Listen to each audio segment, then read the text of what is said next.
Hello friends, मेरा नाम विनय सोनी है और आप देख रहे हैं मेरा YouTube channel achievement for unique. Video को देखने से पहले आप हमारे यूट्यूब चैनल को सब्सक्राइब जरूर करें और बराबर में आने वाली बेल आइकन को दबा दें, जिससे कि मेरी आने वाली वीडियो की नोटिफिकेशन को टाइम पर मिलती रहे और आप हमारी वीडियो को लाइक, कमेंट एंड शेयर जरूर करें। तो आइए हम आज की वीडियो स्टार्ट करते हैं।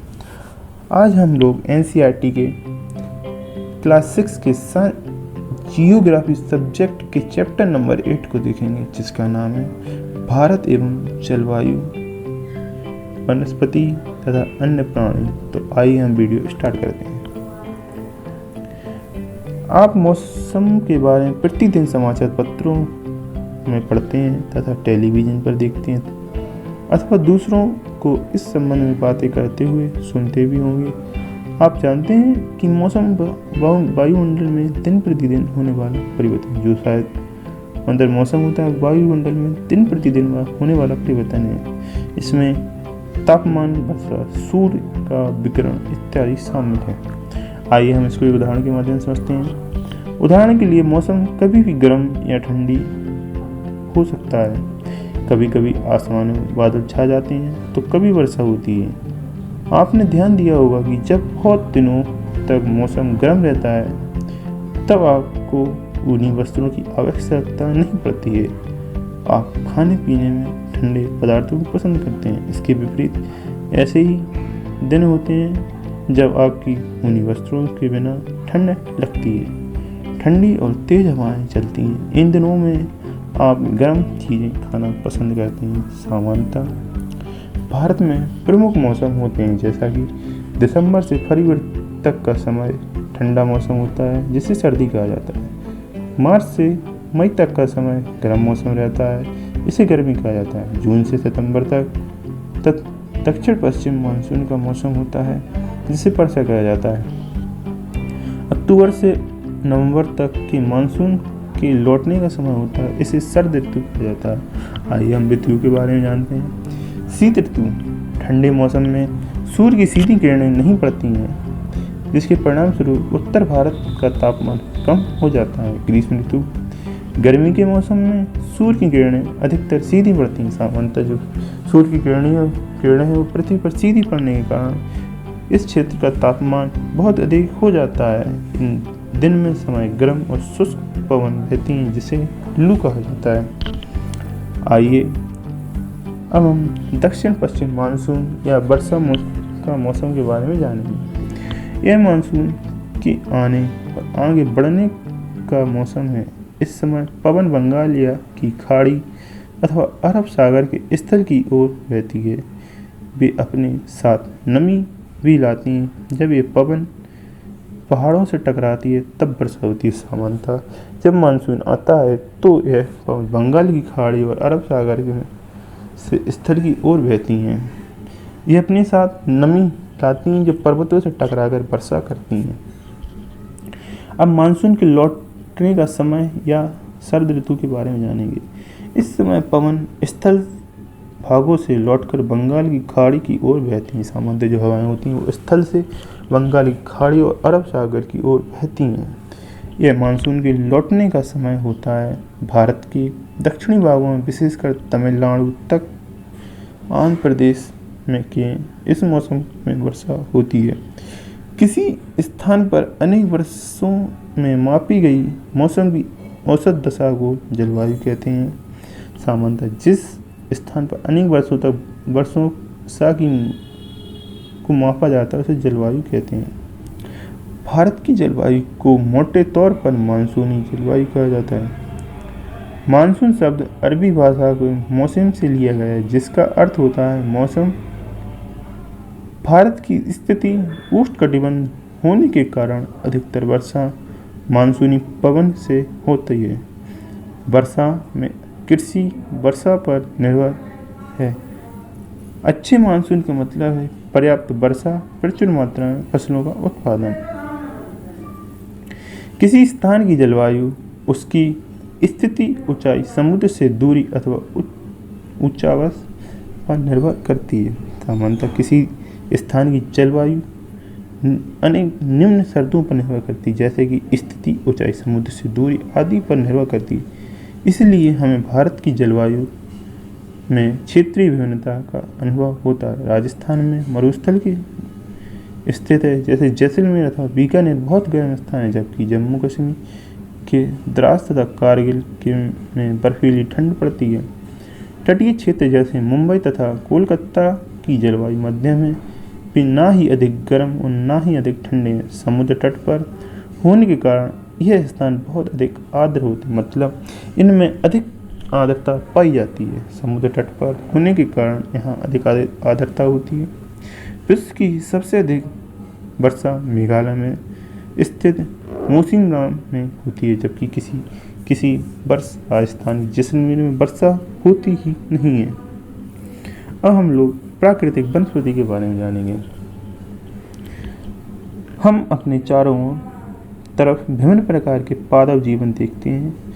हरे घास वाले मैदान में खेलना कितना अच्छा लगता है। कुछ पौधे छोटे होते हैं जिन्हें झाड़ी कहा जाता है, जो पौधे छोटे होते हैं झाड़ी कहा जाता है, जैसा कि कैक्टस तथा फूलों वाले पौधे इत्यादि। इसके अतिरिक्त बहुत से लंबे वृक्ष होते हैं जिनमें से कुछ बहुत शाखाएं पत्तियां युक्त होते हैं, जैसे कि नीम एवं आम के कुछ वृक्ष, जिनमें पत्तियों की मात्रा बहुत कम होती है, जैसे कि नारियल। घास, झाड़ियाँ तथा पौधे जो बिना मनुष्य की सहायता से उपजे हैं उन्हें प्राकृतिक वनस्पति कहा जाता है। सामान्यतः जो वनस्पति मनुष्य की सहायता के बिना उत्पन्न या उगते हैं उन्हें प्राकृतिक वनस्पति कहा जाता है। क्या आप कभी भी अपने सोचते हैं कि यह एक दूसरे से किस प्रकार भिन्न? अलग अलग जलवायु में अलग अलग प्रकार के वनस्पति पाई जाती हैं। इनमें वर्षा की मात्रा सबसे महत्वपूर्ण होती है। जलवायु की विविधता के कारण भारत में अलग अलग तरह की वनस्पतियाँ पाई जाती हैं। भारत की वनस्पतियों को 5 प्रकारों में विभाजित किया जाता है। सामान्यतः भारत में 5 प्रकार की वनस्पतियाँ पाई जाती हैं, जैसे उष्णकटिबंध सदाबहार वन, उष्णकटिबंध पतझड़ वन, कटिबंधीय झाड़ियाँ, पर्वतीय वन या मैंग्रोव वन। अब हम उष्णकटिबंधीय वर्षा वन के बारे में जानेंगे। उष्णकटिबंधीय वर्षा वन उन क्षेत्रों में पाए जाते हैं जहाँ बहुत अधिक वर्षा होती है। सामान्यतः उष्णकटिबंधीय वर्षा वन वहाँ पाए जाते हैं जहाँ अधिक वर्षा होती है। ये इतने घने होते हैं कि इन सूर्य का प्रकाश जमीन तक नहीं पहुँचता। जो उष्णकटिबंधीय वन होते हैं उनमें जो वन वृक्ष पाए जाते हैं वो इतने घने होते हैं कि उनसे सूर्य का प्रकाश जमीन तक नहीं पहुँच पाता है। वृक्षों की अनेक प्रजातियां इन वनों में पाई जाती हैं। ये वन वर्ष के अलग अलग समय में अपनी पत्तियां गिराते हैं। फलता ये हमेशा हरे भरे दिखाई देते हैं। इन्हें सदाबहार वन कहा जाता है।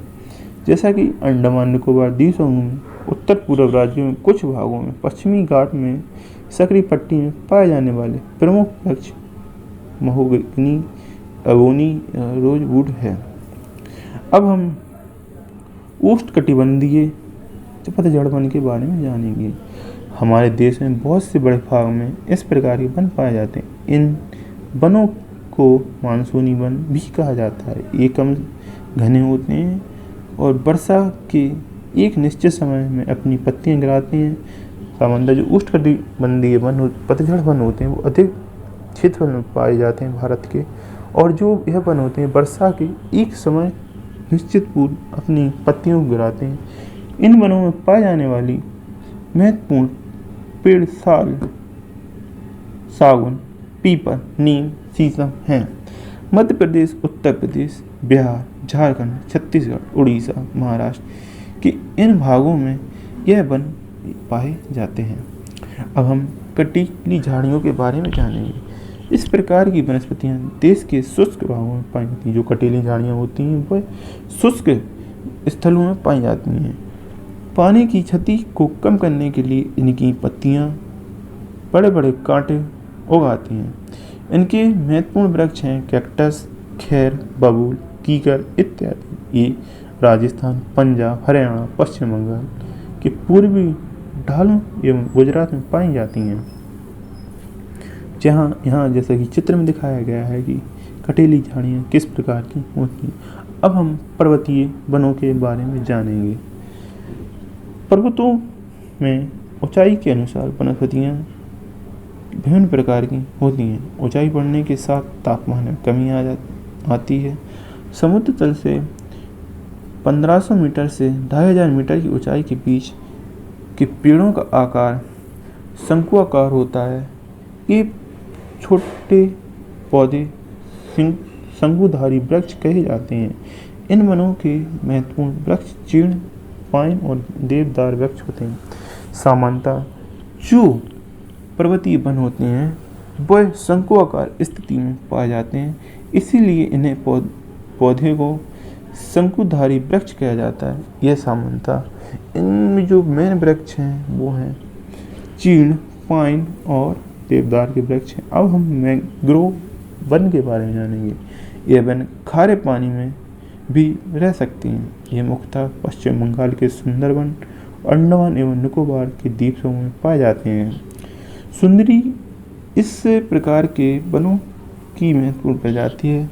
इसी प्रजाति के नाम से इस क्षेत्र का नाम सुंदरवन पड़ा। हमें वनों की क्यों आवश्यकता पड़ती है इसके बारे में जानेंगे। वन हमारे लिए बहुत ही लाभदायक हैं, विभिन्न प्रकार के कार्य करते हैं। पेड़ पौधे ऑक्सीजन छोड़ते हैं जिनसे हमें सांस के रूप में लेते हैं, कार्बन डाइऑक्साइड को ग्रहण करते हैं। पेड़ पौधों की जड़ें मिट्टी को बांध कर रखती हैं तथा इस प्रकार की मिट्टी को अपवर्तन से रोकती हैं। जो सामान्यतः जो वृक्ष होते हैं वो पृथ्वी की मिट्टी को जकड़ कर रखते हैं, अपवर्तन से रोकते हैं और सामान्यतः ये ऑक्सीजन छोड़ते हैं और कार्बन डाइऑक्साइड को ग्रहण करते हैं। वनों से हमें ईंधन, लकड़ी, चारा, जड़ी बूटियां, लाख, शहद, गोंद इत्यादि प्रकार के पदार्थ प्राप्त होते हैं। वन्य जीवों की प्राकृतिक निवास। पेड़ों की अंधाधुंध कटाई के कारण भारी मात्रा में प्राकृतिक वनस्पतियां समाप्त होती जाती हैं। हमें अधिक पौधे लगाने चाहिए। जो पेड़ बचे हैं उनकी रक्षा करनी चाहिए एवं लोगों को पेड़ों के महत्व के बारे में बताना चाहिए। हम लोगों को कुछ खास आयोजन जैसे वन महोत्सव बनाकर अधिक से अधिक लोगों को प्रयास में शामिल कर सकते हैं और पृथ्वी को हरा भरा रखते हैं। सामान्यतः अपने दैनिक जीवन में हम अनेक प्रकार के वृक्ष दिखते हैं, लेकिन पृथ्वी की या मानव सभ्यता को विकसित होने के साथ साथ वनों की अत्यधिक कटाई होने के कारण वनों की में कमी आती जा रही है, जिससे कि मानव का जीवन अस्त व्यस्त होने की कगार पर है और वनों की कमी हो जाने के कारण मानव को ऑक्सीजन की कमी होती है और अनेक प्रकार की आपदाएं उत्पन्न होती हैं। इसलिए मनुष्य को वनों की रक्षा करनी चाहिए तथा पेड़ पौधों को लगाते रहना चाहिए। आइए अब हम वन्य प्राणी के बारे में जानेंगे। वन्य विभिन्न प्रकार के वन्य जीवों का निवास स्थान होता है। वनों में जंतुओं को हजारों प्रजातियां बड़ी संख्या में विभिन्न प्रकार के सर्पों, उभयचरों, पक्षियों, स्तनधारियों, कीटों, कृमियों का निवास स्थान होता है। सामान्यतः जो विभिन्न प्रकार के जो जंगली जानवर हैं वो इन वनीय क्षेत्रों में निवास करते हैं। बाघ हमारा राष्ट्रीय पशु है। यह देश में विभिन्न भागों में पाया जाता है। गुजरात के गिरवन में एशियाई शेरों का निवास स्थान, जो गुजरात का गिरवन है वहाँ एशियाई शेर पाए जाते हैं। हाथी तथा एक सींग वाले गैंडे असम के जंगलों में पाए जाते हैं। हाथी केरल और कर्नाटक में ही मिलते हैं। ऊँट भारत के रेगिस्तान तथा जंगली गधा कच्छ के रण में पाए जाते हैं। जंगली बकरी, हिम तेंदुआ, भालू इत्यादि हिमालय क्षेत्र में पाए जाते हैं। इनके अतिरिक्त बहुत से दूसरे जानवर जैसे बंदर, सियार, भेड़िया, नीलगाय, चीतल इत्यादि भी हमारे देश में पाए जाते हैं। भारत में पक्षियों की भी ऐसी ही प्रचुरता है।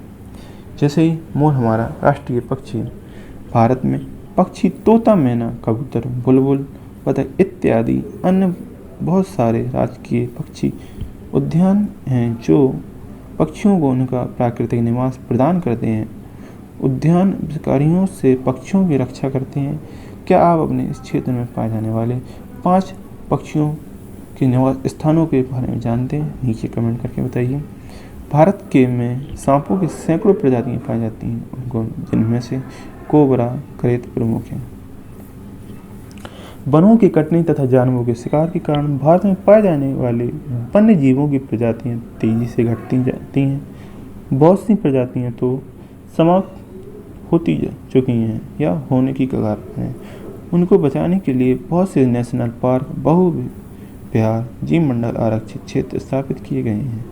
सरकार ने हाथियों एवं बाघों को बचाने के लिए बाघ परियोजना, हस्त परियोजना जैसी परियोजनाओं को शुरू किया है। क्या आप भारत के पशु विहारों के नाम एवं मानचित्र उनको अंकित कर सकते हैं?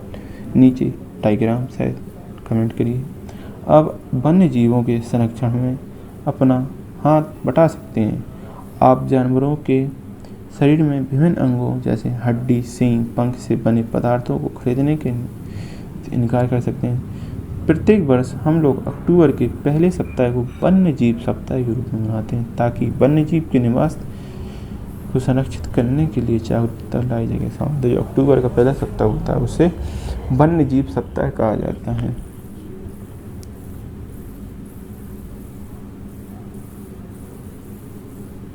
Thank you friend. अगर फ्रेंड आपको मेरी वीडियो अच्छी लगी हो तो वीडियो को लाइक करें, और वीडियो से रिलेटेड कोई भी क्वेश्चन हो तो नीचे कमेंट करें, और हमारे चैनल को सब्सक्राइब करें। Thank you for watching my video.